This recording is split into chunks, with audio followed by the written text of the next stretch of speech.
Hello everyone.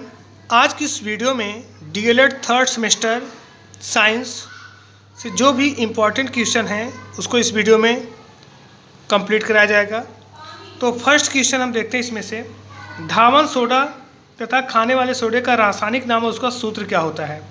तो धावन soda का formula जो होता है Na2CO3 10 टाइम्स H2O और इसका रासायनिक नाम होता है सोडियम कार्बोनेट या हाइड्रेटेड सोडियम कार्बोनेट।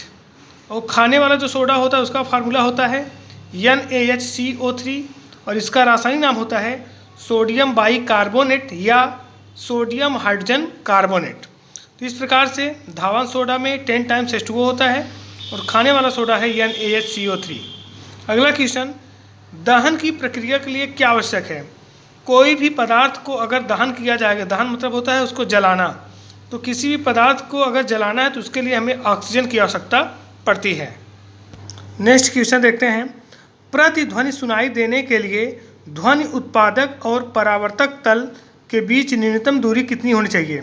यानी कि प्रतिध्वनि यदि अगर हमें सुनना है तो इसके लिए ध्वनि उत्पादक और परावर्तक तल के बीच कम से कम 16.6 मीटर की डिस्टेंस होनी चाहिए। नेक्स्ट क्वेश्चन, प्रतिवर्ती क्रिया का कोई दो उदाहरण लिखिए। तो प्रतिवर्ती क्रिया जो होती है वो क्रिया प्रतिक्रिया का नियम है, अर्थात बंदूक से गोली चलाना, या जब बंदूक से गोली चलाते हैं तो जितनी तेज़ी से स्पीड से गोली आगे की ओर जाती है बंदूक भी पीछे की ओर झटका देता है। दूसरा एग्जाम्पल है नाव से बाहर निकलते समय नाव का पीछे जाना, यानी कि जब हम नाव से उतरते हैं तो आगे की तरफ जब बढ़ते हैं तो नाव भी पीछे की तरफ जाती है। तो ये दोनों एग्जाम्पल हैं प्रतिवर्ती क्रिया के। अगला, नवीनीकरण ऊर्जा किसे कहते हैं, इसको लिखना है। तो नवीनीकरण ऊर्जा उसे कहते हैं जो कभी खत्म नहीं होती है और उसे हम एक ऊर्जा से दूसरे ऊर्जा के रूप में प्रयुक्त करके उसका प्रयोग कर सकते हैं। और जैसे पवन ऊर्जा, जल ऊर्जा, सौर ऊर्जा, ये ऊर्जा जो होते हैं कभी खत्म नहीं हो सकते हैं और इन्हें हम एक रूप से दूसरे रूप में परिवर्तित करके इसका उपयोग कर सकते हैं। अगला क्वेश्चन देखते हैं, रासायनिक परिवर्तन किसे कहते हैं। तो रासायनिक क्रियाओं के फलस्वरूप जो परिवर्तन होते हैं उन्हें रासायनिक परिवर्तन कहा जाता है।